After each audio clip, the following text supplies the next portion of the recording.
बिस्मिल्लाहिर्रहमानिर्रहीम। अजीज बच्चों, आइए हम आपको कचरे की चीजों से मजेदार खिलौने बनाना सिखाते हैं। बच्चों, इस खिलौने के लिए हमें किस तरह के सामान की जरूरत है? झाड़ू की तीली, कैंची, टेप जो चीजों को जोड़ने के लिए होती है, और स्ट्रॉ बोतल पीने वाला। ये स्ट्रॉ है और झाड़ू की तीली को इसके बीचों बीच छेद करके इस तरह से गुजारा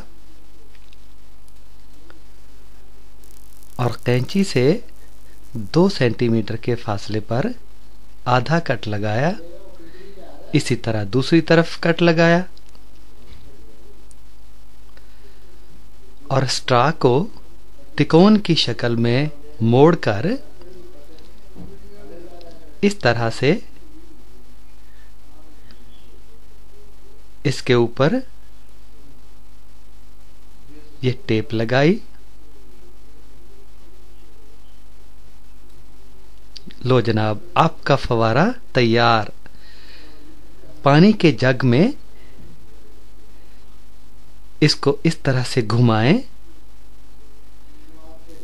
तो बड़े खूबसूरत पानी के दायरे पैदा होंगे। जितना तेजी से घुमाएंगे पानी उतनी ही दूर जाकर गिरेगा, खूबसूरत दायरों की सूरत में। मजा भी आएगा।